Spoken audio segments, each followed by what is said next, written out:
Assalamualaikum warahmatullahi wabarakatuh. Hai semuanya, saya Anggara dari kelas 11 jurusan Rekayasa Perangkat Lunak SMKN 4 Padalarang. Di sini saya akan mempresentasikan tentang World Wide Web dan teknologi aplikasinya. Yang akan pertama saya bahas yaitu World Wide Web atau disingkat WWW. WWW adalah suatu ruang informasi pada internet yang dipakai untuk pengguna global yang disebut sebagai pengidentifikasi sumber ragam atau URL mengenali sumber daya berguna. Ada juga pengertian WWW dari beberapa para ahli yaitu sebagai berikut.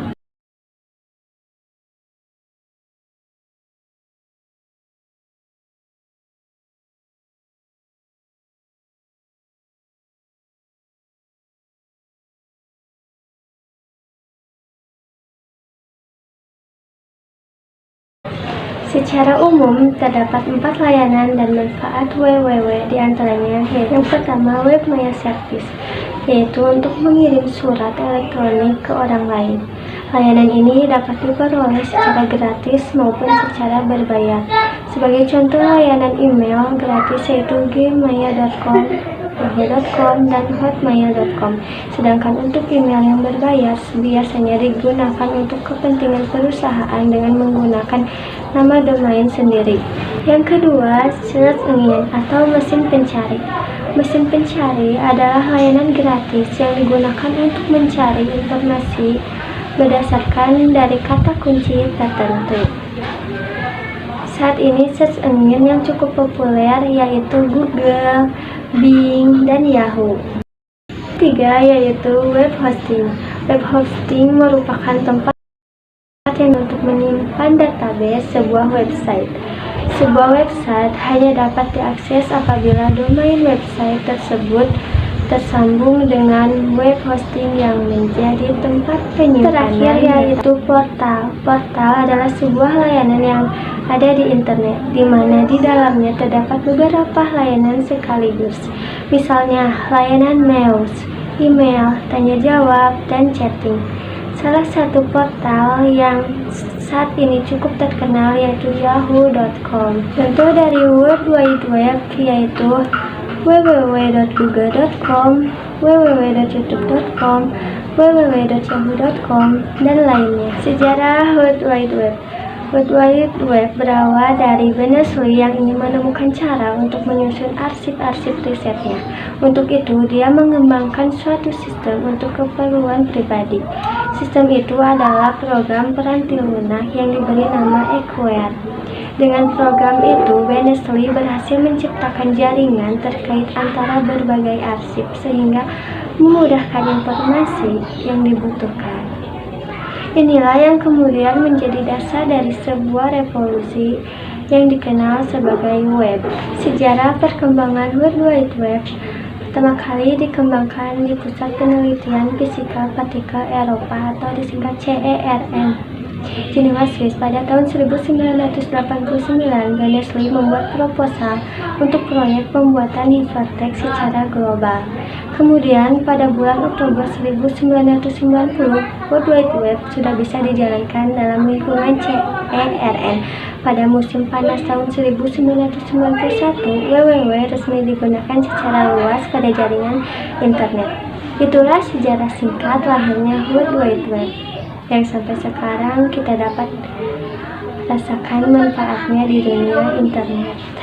Ada 3 komponen utama dalam sebuah web, yaitu URL atau Uniform Resource Locator, adalah standar pengalamatan sebuah file atau informasi yang ada di internet yang dirancang khusus untuk digunakan dengan browser www, seperti Mozilla Firefox, Opera, Internet Explorer, dan browser lain sebagainya.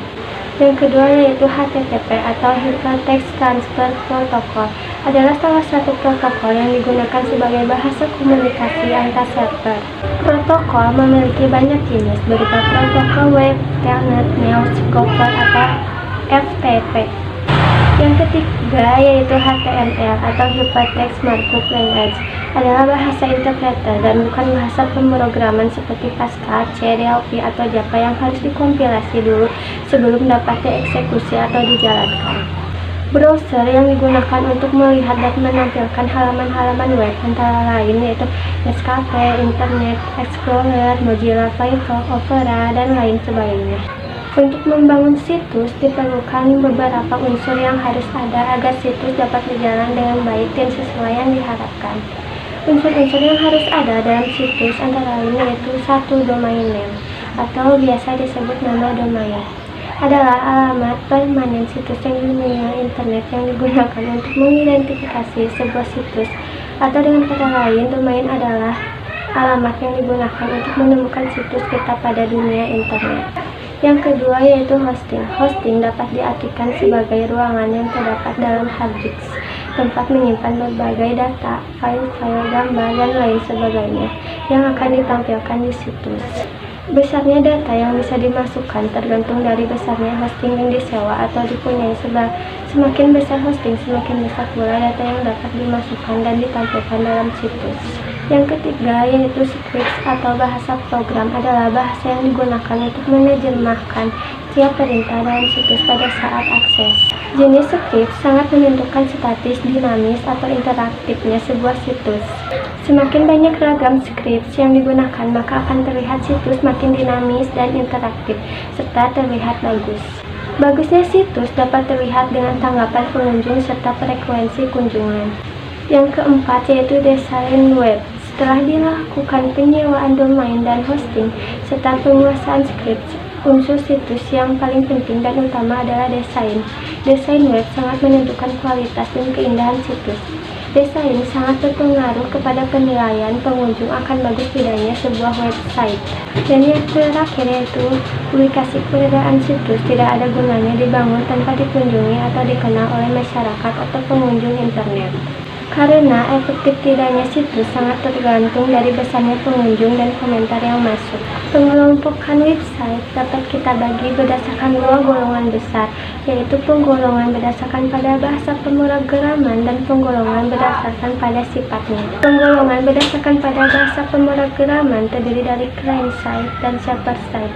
Ciri dari bahasa client side yaitu lebih tertuju pada tampilan web, tidak membutuhkan server, tidak terhubung dengan DBMS, contohnya yaitu HTML.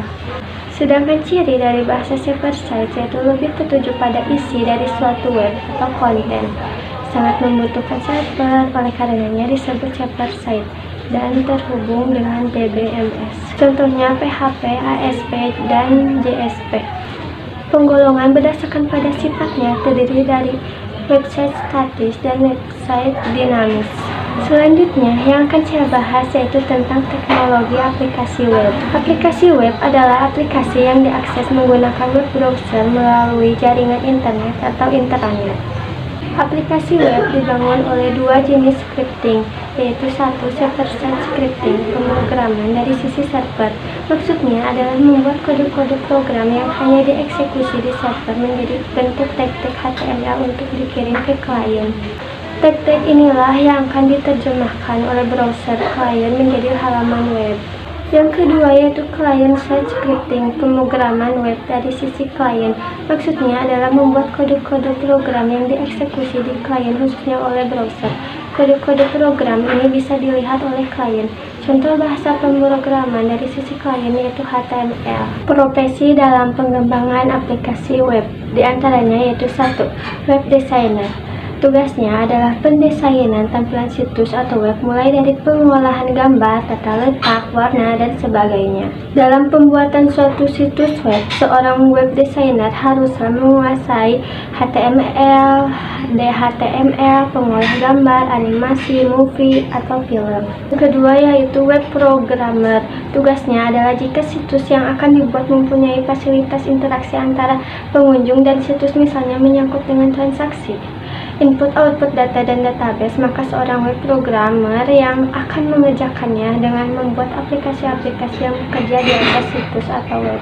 Penguasaan yang biasanya harus dikuasai yaitu ASP, JavaScript, dan Applet. Yang ketiga yaitu web administrator. Tugasnya adalah untuk memaintenance suatu server, mengerti akan sistem operasi server, baik itu mulai dari instalasi sampai kepada masalah, Biasanya, seorang web administrator harus menguasai OS Unix, OS NT, jaringan, keamanan server, dan lainnya. Yang keempat yaitu webmaster, adalah seorang yang mengerti akan kesemua hal mulai dari desain, program, dan keamanan server. Namun, tidak terlalu turut mencampuri ke masing-masing divisi, cukup dengan mempertanggungjawabkan atas jalannya suatu situs atau web. Penguasaan yang harus dimiliki yaitu HTML, DHTML, CGI-Perm, PHP, penguasaan bermacam OS, keamanan server, jaringan, terakhir web developer. Kegiatan di atas secara keseluruhan dinamakan suatu tim yang dinamakan web developer. Alur pengembangan aplikasi web dikelompokkan menjadi beberapa fase, di antaranya yaitu fase penentuan foto dan fungsi. Pada tahapan ini, berdasarkan hasil penelusuran kebutuhan dari aplikasi, maka saya menentukan foto dan fungsi apa saja yang akan dibuat untuk memenuhi kebutuhan yang ada. Fitur dibagi menjadi fitur utama atau bagian besar terlebih dahulu, baru kemudian didefinisikan menjadi bagian yang lebih kecil. Misalnya pada aplikasi CMS, salah satu fitur utama adalah blog. Kemudian, fitur blog didefinisikan seperti fitur tagging, kategori, komen, dan sebagainya. Pada tahapan ini, yang perlu diperhatikan adalah apakah daftar fitur dan fungsi yang dibuat telah memenuhi kebutuhan yang diinginkan. Fase pengumpulan data, mencari konten, gambar, dan file lain yang dibutuhkan dalam pengembangan aplikasi. Berdasarkan daftar fitur dan fungsi yang akan dikembangkan, maka saya akan mengumpulkan data-data dan file yang diperlukan untuk fitur dan fungsi tersebut. Fase analisa dan perancangan. Pada tahapan ini, saya mencoba menganalisa data yang telah dikumpulkan pada tahapan sebelumnya dan menuangkan hasil analisa ke dalam sebuah rancangan. Misalnya, berdasarkan fitur yang ada, maka saya merancang tabel database yang dibutuhkan oleh tiap fitur. Berdasarkan konten dan data yang ada, saya juga melakukan perancangan tampilan aplikasi. Selain itu, saya juga menyusun struktur aplikasi seperti menu, statement, dan sebagainya. Fase coding. Pada tahapan ini, saya memulai menulis kode program. Biasanya dimulai dengan mengubah template dari file image, fireworks ke HTML. Setelah itu, membuat kerangka aplikasi seperti struktur folder dan file, dan memulai pengembangan fungsi untuk tiap fitur. Fase stub and testing. Pada tahapan ini, saya melakukan stub di server di mana aplikasi web nanti akan dijalankan. Tentu setelah melakukan testing di komputer lokal terlebih dahulu dan memastikan bahwa semua fungsi berjalan baik. Pada server juga akan dilakukan testing untuk memastikan aplikasi dapat berjalan baik pada server tersebut. Pada tahapan ini juga akan dilakukan beta test, di mana beberapa orang akan mencoba menggunakan aplikasi dan memberikan komentar atau feedback terkait dengan fungsi aplikasi. Fase launching. Pada fase ini, setelah dipastikan aplikasi berjalan baik pada server, maka saya akan melakukan sosialisasi baik di dunia nyata atau maya. Beberapa di antaranya adalah melakukan posting di forum, aplikasi sosial network seperti Facebook, membuat posting di blog, dan sosialisasi lainnya. Ada beberapa teknologi aplikasi web yaitu HTML, JavaScript, Ajax, Java, Joomla, Prima CMS, dan lain sebagainya. Cara kerja web server cukup sederhana untuk dipahami, karena pada dasarnya tugas server hanya ada dua, yaitu menerima permintaan atau request dari klien dan mengirimkan apa yang diminta oleh klien atau request. Sekian presentasi yang saya sampaikan, mohon maaf bila ada salah kata. Assalamualaikum warahmatullahi wabarakatuh.